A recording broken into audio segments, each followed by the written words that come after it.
Now, you probably noticed I don't feel about that war the way we were told we were supposed to feel about that war, the way we were ordered and instructed by the United States government to feel about that war. You see, I tell you, my mind doesn't work that way. I got this real moron thing I do. It's called thinking. And I'm not a very good American because I like to form my own opinions. I don't just roll over when I'm told to. Sad to say, most Americans just roll over on command. Not me. I have certain rules I live by. My first rule, I don't believe anything the government tells me. Nothing. Zero. Nope.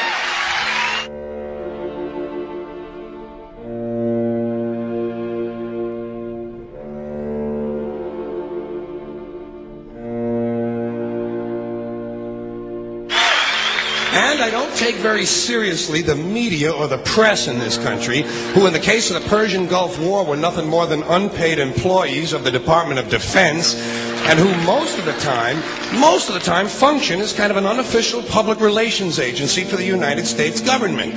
So I don't listen to them. I don't really believe in my country. And I gotta tell you folks, I don't get all choked up about yellow ribbons and American flags. Now, to balance the scale, I'd like to talk about some things that bring us together. Things that point out our similarities instead of our differences. Because that's all you ever hear about in this country is our differences. That's all the media and the politicians are ever talking about, the things that separate us, things that make us different from one another. That's the way the ruling class operates in any society. They try to divide the rest of the people. They keep the lower and the middle classes fighting with each other so that they, the rich, can run off with all the f***ing money. Fairly simple thing, happens to work. You know, anything different, that's what they're going to talk about. Race, religion, ethnic and national background, jobs, income, education, social status, sexuality, anything you can do, keep us fighting with each other so that they can keep going to the bank. You know how I describe the economic and social classes in this country? The upper class keeps all of the money, pays none of the taxes. The middle class pays all of the taxes, does all of the work. The poor are there just to scare the shit out of the middle class. Keep them showing up at those jobs. Politicians know that word. They use it on you. Politicians have traditionally hidden behind three things: the flag, the Bible, and children. No child left behind. No child left behind. Oh, really? Well, it wasn't long ago you were talking about giving kids a head start. Head start, left behind. Someone's losing ground here. But there's a reason. There's a reason. There's a reason for this. There's a reason education sucks, and it's the same reason that it will never, ever, ever be fixed. It's never going to get any better. Don't look for it. Be happy with what you got. Because the owners of this country don't want that. I'm talking about the real owners now. The big, the wealthy, the real owners, the big wealthy business interests that control things and make all the important decisions. Forget the politicians. They're irrelevant. The politicians are put there to give you the idea that you have freedom of choice. You don't. You have no choice. You have owners. They own you. They own everything. They own all the important land. They own and control the corporations. They've long since bought and paid for the Senate, the Congress, the state houses, the city halls. They got the judges in their back pockets, and they own all the big all the big media companies. So they control just about all of the news and information you get to hear. They got you by the balls. They spend billions of dollars every year lobbying to get what they want. Well, we know what they want. They want more for themselves and less for everybody else. But I'll tell you what they don't want. They don't want a population of citizens capable of critical thinking. They don't want well-informed, well-educated people capable of critical thinking. They're not interested in that. That doesn't help them. That's against their interest. That's right. You know something? They don't want people who are smart enough to sit around the kitchen table and figure out how badly they're getting fucked by a system that threw them overboard 30 fucking years ago.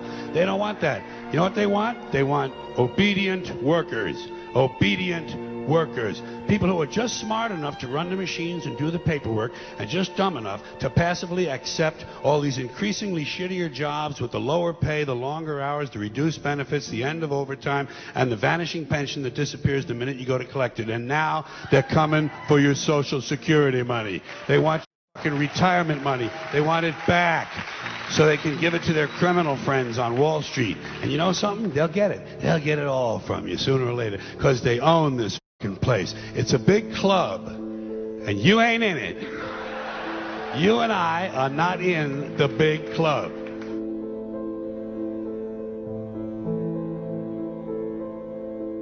The greatest form of control is where you think you're free when you're being fundamentally manipulated and dictated to. One form of dictatorship is being in a prison cell and you can see the bars and touch them. The other one is sitting in a prison cell but you can't see the bar, you think you're free. What the human race is suffering from is mass hypnosis. We are being hypnotized by people like this. Newsreaders, politicians, teachers, lecturers. We are in a country and in a world that is being run by unbelievably sick people. The chasm between what we're told is going on and what is really going on is absolutely enormous. The greatest hypnotist on planet Earth is a oblong box in the corner of the room. It is constantly telling us what to believe is real. Historically, the control and manipulation of political opinion has been the Freemasons' main weapon in gaining control of countries and states. Once in control of the rulers and politicians of a country, laws and political structures could be changed in accordance with their agenda. However, since restricting the body does not necessarily mean restricting the mind, the Freemason recognizes that their plan for a global government hinges completely on subduing the masses to their agenda, and thus eliminating opposition to their cause. And the greatest threat to their plan, posing more danger than any army or law, is the threat of a free-thinking mind. In order to eliminate this threat and to achieve their objective, the Masons have set about the boldest plan ever devised: the complete control of every aspect of human life, your life. And the weapons they are using against you are in your very homes, entertaining you and your children, and gradually indoctrinating you without you even realizing.